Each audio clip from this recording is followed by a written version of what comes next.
ಕರ್ನಾಟಕ ರಾಜ್ಯದಲ್ಲಿ ಕೆಲಸ ಮಾಡ್ತಿರುವಂಥ ಪ್ರತಿಯೊಬ್ಬ ಆತ್ಮೀಯ ಸರ್ಕಾರಿ ನೌಕರರೇ, ನಿವೃತ್ತ ಸರ್ಕಾರಿ ನೌಕರರೇ, ಪಿಂಚಣಿದಾರರೇ, ಅನುದಾನಿತ ನೌಕರರೇ, ಗುತ್ತಿಗೆ ನೌಕರರೇ, ಜೊತೆಯಲ್ಲಿ ಕೇಂದ್ರ ಸರ್ಕಾರಿ ನೌಕರರೇ ಹಾಗೂ ಪಿಂಚಣಿದಾರರೇ, ನಿಮಗೆಲ್ಲರಿಗೂ ಒಂದು ವಿಶೇಷವಾದ ಸುದ್ದಿಯನ್ನು ಈ ದಿನ ತೆಗೆದುಕೊಂಡು ಬಂದಿದ್ದೀನಿ.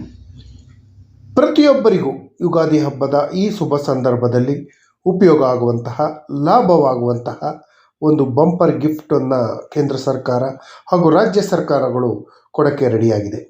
ಏನು DA ನಿರೀಕ್ಷೆ ಮಾಡ್ತಿದ್ದಂಥ ಸರ್ಕಾರಿ ನೌಕರರಿಗೆ ನಾವು ನಿರೀಕ್ಷೆ ಮಾಡಿದ್ದಕ್ಕಿಂತ ಡಬಲ್ ಹೆಚ್ಚುವರಿ DA ಸಿಗುವಂತಹ ಒಂದು ಸುದ್ದಿ ಇದೆ. ಈ ಮಾಹಿತಿಯನ್ನು ತಮ್ಮ ಮುಂದೆ ಶೇರ್ ಮಾಡೋದಕ್ಕಿಂತ ಮುಂಚಿತವಾಗಿ ಯಾರೆಲ್ಲ ಈ ಚಾನಲ್ಗೆ ಸಬ್ಸ್ಕ್ರೈಬ್ ಮಾಡ್ಕೊಂಡಿಲ್ಲ, ದಯವಿಟ್ಟು ಕೆಳಗಡೆ ಕಾಣ್ತಾ ಇರೋಂಥ ಸಬ್ಸ್ಕ್ರೈಬ್ ಬಟನನ್ನು ಒತ್ತಿ ಬೆಲ್ ಐಕನನ್ನು ಕ್ಲಿಕ್ ಮಾಡಿ ಆಲ್ ಅಂತ ಮಾಡಿ ನೀವು ಫೇಸ್ ಮಾಡ್ತಾ ಇರೋಂಥ ಎಲ್ಲ ಪ್ರಾಬ್ಲಮ್ಗಳನ್ನು ಲೀಗಲ್ಲಾಗಿ ಸಾಲ್ವ್ ಮಾಡ್ಕೊಳ್ಳೋಕ್ಕಿರೋಂಥ ಉತ್ತಮ ವೇದಿಕೆಯಾದ ಸರ್ಕಾರಿ ನೌಕರ ಮಿತ್ರ ಯೂಟ್ಯೂಬ್ ಚಾನಲ್ಗೆ ಜಾಯ್ನ್ ಆಗಿ. ಸ್ನೇಹಿತರೆ, ರಾಜ್ಯದ ಸರ್ಕಾರಿ ನೌಕರರು, ನಿವೃತ್ತ ಸರ್ಕಾರಿ ನೌಕರರು ಹಾಗೂ ಇತರೆ ನಿಗಮ ಮಂಡಳಿ ನೌಕರರು ಕೂಡ ಯುಗಾದಿ ಹಬ್ಬಕ್ಕೆ ಸರ್ಕಾರ ನಮಗೇನು ಗಿಫ್ಟ್ ಕೊಡುತ್ತೆ ಅಂತ ಹೇಳಿ ವೆಯ್ಟ್ ಮಾಡ್ತಾ ಇದ್ದಾರೆ. ಈ ಸಮಯದಲ್ಲಿ ಏನು ಗಿಫ್ಟ್ ಸಿಗತ್ತೆ ಅಂದರೆ ನಿಮಗೆಲ್ಲರಿಗೂ ಗೊತ್ತಿದ್ದಾಗೆ DA ಹೆಚ್ಚಳ ಆಗತ್ತೆ. ಕೇಂದ್ರ ಸರ್ಕಾರ ತನ್ನ ನೌಕರರಿಗೆ DA ಹೆಚ್ಚಳ ಮಾಡೋ ತಕ್ಷಣ ರಾಜ್ಯ ಸರ್ಕಾರಗಳು ಕೂಡ DA ಹೆಚ್ಚಳ ಮಾಡ್ತಾರೆ. ಈ ವರ್ಷ ಸುಮಾರು 3% ಅಥವಾ 4% DA ಹೆಚ್ಚಳ ಆಗ್ಬೋದು ಅನ್ನೋ ನಿರೀಕ್ಷೆ ಇದೆ. ಆದರೆ ಅನಿರೀಕ್ಷಿತವಾದ ಒಂದು ತಿರುವು ಸಿಕ್ಕಿದೆ. ಮಧ್ಯಪ್ರಾಚ್ಯದಲ್ಲಿ ಅಮೆರಿಕ ಹಾಗೂ ಇರಾನ್ ನಡುವೆ ಯುದ್ಧಗಳು ನಡೀತಾ ಇದೆ. ತಮಗೆಲ್ಲರಿಗೂ ಗೊತ್ತಿದ್ದಾಗೆ ಯುದ್ಧದ ಕಾರಣಕ್ಕಾಗಿ ದೇಶದಲ್ಲಿ ಬೆಲೆ ಏರಿಕೆಗಳು ಜಾಸ್ತಿ ಆಗ್ತಾ ಇದೆ. ಈ ಯುದ್ಧದಿಂದಾಗಿ ದೇಶಕ್ಕೆ ಬರ್ತಾ ಇರೋಂಥ ಕಚ್ಚಾ ತೈಲ ಇರ್ಬೋದು, ಗ್ಯಾಸ್ಗಳ ಬಗ್ಗೆ ವ್ಯತ್ಯಯ ಉಂಟಾಗ್ತಿದೆ. ಇದರಿಂದಾಗಿ ನಮ್ಮ ಜೀವನಾವಶ್ಯಕ ವಸ್ತುಗಳ ಬೆಲೆಗಳು ರೇಟ್ ಜಾಸ್ತಿ ಆಗ್ತಿದೆ. ತರಕಾರಿ ರೇಟ್ ಇರ್ಬೋದು, ಗ್ಯಾಸ್ ರೇಟ್ ಇರ್ಬೋದು, ಅಗತ್ಯ ವಸ್ತುಗಳ ಬೆಲೆ ಏರಿಕೆ ಜಾಸ್ತಿ ಆಗ್ತಿದೆ.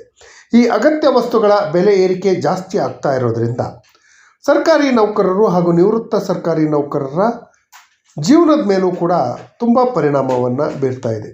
ಈಗ 8 ಡೇಸ್ ಹಿಂದಿದ್ದಂಥ ಬೆಲೆಗಳು ಈಗಿಲ್ಲ. ಹಾಗಾಗಿ ಎಷ್ಟೇ ಹಣ ಇದ್ದರೂ ಕೂಡ ಆ ಹಣಗಳು ಖರ್ಚಾಗಿ ಹೋಗ್ತಾ ಇದೆ. ಅದ್ರ ಜೊತೆಯಲ್ಲಿ ಈಗ ಗ್ಯಾಸಿನ ಸಮಸ್ಯೆ ಬರುತ್ತೆ ಅಂತ ಹೇಳ್ತಿದ್ರೆ, ಈಗ ಸದ್ಯಕ್ಕೆ ಯಾವುದೇ ಗ್ಯಾಸಿನ ಸಮಸ್ಯೆ ಇಲ್ಲ. ಕಮರ್ಷಿಯಲ್ ಬಿಟ್ಟು ಡೊಮೆಸ್ಟಿಕ್ಕು ಆಲ್ಮೋಸ್ಟ್ ಆಲ್ ಸಿಗ್ತಾ ಇದೆ. ಇಂತಹ ಸಮಯದಲ್ಲಿ ನಮ್ಮ ಬರೋಂಥ ಸಂಬಳದಲ್ಲಿ ಅಥವಾ ಪಿಂಚಣಿಯಲ್ಲಿ ಜೀವನ ನಿರ್ವಹಣೆ ಎಷ್ಟು ಕಷ್ಟ ಆಗತ್ತೆ ಅಂತ ತಮಗೆಲ್ಲರಿಗೂ ಗೊತ್ತಿದೆ. ಆ ಉದ್ದೇಶಕ್ಕಾಗಿ ಏನು ಕೇಂದ್ರ ಸರ್ಕಾರ ಈಗ ಘೋಷಣೆ ಮಾಡಲು ಹೊರಟಿರುವಂಥ DA, ಏನು 3% DAಯನ್ನು ಘೋಷಣೆ ಮಾಡ್ಬೋದು ಅನ್ನೋ ಒಂದು ನಿರೀಕ್ಷೆಗಳಿತ್ತು. ಈ DAಗಳನ್ನು ಘೋಷಣೆ ಮಾಡೋದು ಯಾವ ಉದ್ದೇಶಕ್ಕೆ ಅಂತ ತಮಗೆಲ್ಲರಿಗೂ ಗೊತ್ತಿದೆ. ದೇಶದಲ್ಲಿ ಬೆಲೆ ಏರಿಕೆ, ಹಣದುಬ್ಬರದಿಂದಾಗಿ ಸರ್ಕಾರಿ ನೌಕರರು, ನಿವೃತ್ತರು, ಪಿಂಚಣಿದಾರರನ್ನು ರಕ್ಷಣೆ ಮಾಡಬೇಕು ಅನ್ನೋ ಉದ್ದೇಶಕ್ಕಾಗಿ ಬೆಲೆ ಏರಿಕೆ, ಅಖಿಲ ಭಾರತ ಬೆಲೆ ಏರಿಕೆ ಸೂಚ್ಯಂಕದ ಆಧಾರದಲ್ಲಿ ವರ್ಷಕ್ಕೆ 2 ಬಾರಿ DAಯನ್ನು ಹೆಚ್ಚಳ ಮಾಡೋದು ಸಂಪ್ರದಾಯ. ಜನವರಿಯಿಂದ ಜೂನ್ವರೆಗೂ ಒಂದು ಸಲ, ಜುಲೈಯಿಂದ ಡಿಸೆಂಬರ್ವರೆಗೂ ಒಂದು ಸಲ DAಯನ್ನು ಹೆಚ್ಚಳ ಮಾಡೋದು ಸಹಜ. ಈ DA ಹೆಚ್ಚಳ ಮಾಡಬೇಕಾದ್ರೆ ಕೂಡ ಮಾನದಂಡವನ್ನು ಅಖಿಲ ಭಾರತ ಬೆಲೆ ಏರಿಕೆ ಸೂಚ್ಯಂಕದ ಆಧಾರದಲ್ಲೇ DAಯನ್ನು ಹೆಚ್ಚಳ ಮಾಡ್ತಾರೆ. ಹಾಗಾಗಿ ಈಗಿರುವಂಥ ಬೆಲೆಗಳು ಹಾಗೂ ಮುಂದೆ ಇನ್ನೊಂದು 15 ದಿನ, ತಿಂಗಳಿಗೆ ಏನು ಬೆಲೆಗಳು ಆಗ್ಬೋದು ಅನ್ನೋದನ್ನು ಕ್ಯಾಲ್ಕುಲೇಷನ್ ಮಾಡಿ, ಈಗ ಏನು ಕೇಂದ್ರ ಸರ್ಕಾರ ಕೊಡ್ತಾ ಇರೋಂತಹ 3% ಅಥವಾ 4% DAಗೆ ಇನ್ನೂ 2% ಅಡಿಷ್ನಲ್ ಸೇರಿಸಿ 5%ಅನ್ನು ಕೊಡಬೇಕು ಅಂತ ಹೇಳಿ ಅಖಿಲ ಭಾರತ ಸರ್ಕಾರಿ ನೌಕರರು ಹಾಗೂ ಪಿಂಚಣಿದಾರರ ಹೋರಾಟ ಒಕ್ಕೂಟ ನವದೆಹಲಿಯಲ್ಲಿ ಕೇಂದ್ರ ಸಚಿವರನ್ನು ಭೇಟಿ ಮಾಡಿ ಮನವಿಯನ್ನು ಸಲ್ಲಿಸಿದೆ. ಈ ಬಾರಿ 5% DAಯನ್ನು ಕೊಡಲೇಬೇಕು ಅಂತ ಹೇಳಿ ಮನವಿಯನ್ನು ಮಾಡ್ಕೊಂಡಿದೆ. ಇದಕ್ಕೆ ಸಮಿತಿ, ಕೇಂದ್ರ ಸಚಿವ ಸಂಪುಟದ ಸಭೆ ನಡೆದರೆ ಕ್ಯಾಬಿನೆಟ್ ಸಭೆಯಲ್ಲಿ ಈ ಎಲ್ಲ ವಿಚಾರಗಳನ್ನು ಚರ್ಚೆ ಮಾಡಿ ಈಗಿನ ಬೆಲೆ ಏರಿಕೆಗೆ ತಕ್ಕಂತೆ DAಯನ್ನು ಹೆಚ್ಚಳ ಮಾಡುವಂಥ ಸಾಧ್ಯತೆಗಳು ದಟ್ಟವಾಗಿದೆ. ಏನಾದರೂ ಕೇಂದ್ರ ಸರ್ಕಾರ 5% DAಯನ್ನು ಹೆಚ್ಚಳ ಮಾಡಿದ್ದೇ ಆದರೆ ಅದು ನೇರ ಲಾಭ ರಾಜ್ಯ ಸರ್ಕಾರಿ ನೌಕರರಿಗೂ ಕೂಡ ಸಿಗತ್ತೆ. ಉದಾಹರಣೆಗೆ, ರಾಜ್ಯ ಸರ್ಕಾರ ತನ್ನ ನೌಕರರಿಗೆ, ಪಿಂಚಣಿದಾರರಿಗೆ ಕೇಂದ್ರ ಸರ್ಕಾರ ಕೊಟ್ಟಂಥ 5% DA ಅಥವಾ 6% DAಯನ್ನು ನೇರವಾಗಿ ಸರ್ಕಾರಿ ನೌಕರರಿಗೆ ಕೊಡ್ಬೋದು. ಅಥವಾ 7ನೇ ವೇತನ ಆಯೋಗ ಶಿಫಾರಸು ಮಾಡಿರುವಂತಹ ಕೇಂದ್ರ ಸರ್ಕಾರ ನೀಡುವಂತಹ 1% DAಗೆ ರಾಜ್ಯ ಸರ್ಕಾರಿ ನೌಕರರಿಗೆ 0.722% DAಯನ್ನು ಕೊಡಬೇಕು ಅಂತ ಹೇಳಿದೆ.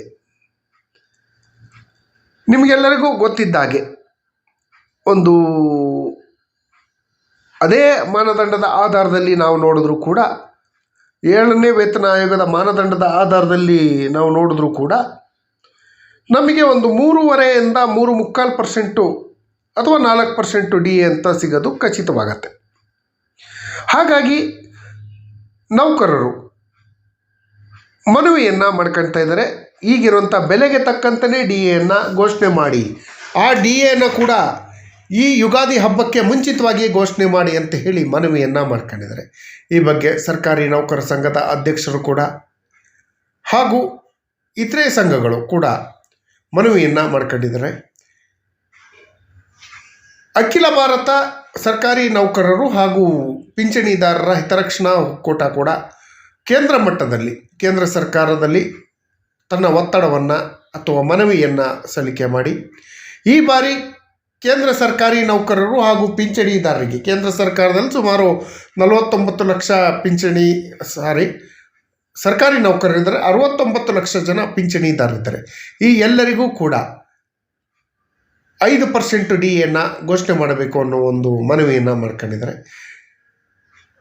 ಮತ್ತೊಂದು ಕೇಂದ್ರ ಸರ್ಕಾರಿ ನೌಕರರಿಗೂ ಹಾಗೂ ರಾಜ್ಯ ಸರ್ಕಾರಿ ನೌಕರರಿಗಿರುವಂಥ ವ್ಯತ್ಯಾಸವನ್ನು ಹೋಗಲಾಡಿಸಬೇಕು ಅನ್ನೋ ಉದ್ದೇಶಕ್ಕಾಗಿ ಈ ವರ್ಷದಲ್ಲಿ ಏನು ಯುದ್ಧದಿಂದಾಗಿ ಆಗಿರುವಂಥ ಬೆಲೆ ಏರಿಕೆ ಬರೀ ಕೇಂದ್ರ ಸರ್ಕಾರಿ ನೌಕರರಿಗಾಗಿಲ್ಲ, ರಾಜ್ಯ ಸರ್ಕಾರಿ ನೌಕರರಿಗೂ ಆಗಿದೆ, ಪಿಂಚಣಿದಾರರಿಗೂ ಆಗಿದೆ, ನಿವೃತ್ತ ನೌಕರರಿಗೂ ಆಗಿದೆ, ನಿಗಮ ಮಂಡಳಿ ನೌಕರರಿಗೂ ಆಗಿದೆ, ಅನುದಾನಿತ ನೌಕರರಿಗೂ ಆಗಿದೆ.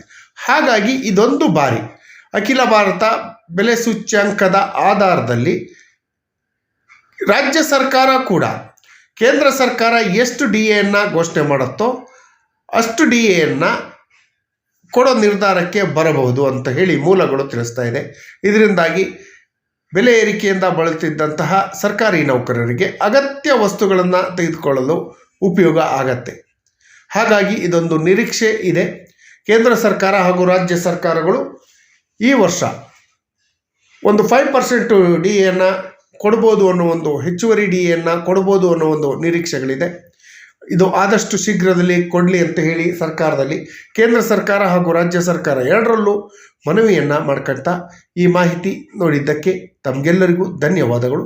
ನೀವು ಫೇಸ್ ಮಾಡ್ತಾ ಇರೋಂಥ ಎಲ್ಲ ಪ್ರಾಬ್ಲಮ್ಗಳನ್ನು ಲೀಗಲ್ ಆಗಿ ಸಾಲ್ವ್ ಮಾಡ್ಕೊಳ್ಳೋಕ್ಕಿರೋಂಥ ಉತ್ತಮ ವೇದಿಕೆ ಸರ್ಕಾರಿ ನೌಕರ ಮಿತ್ರ ಯೂಟ್ಯೂಬ್ ಚಾನಲ್.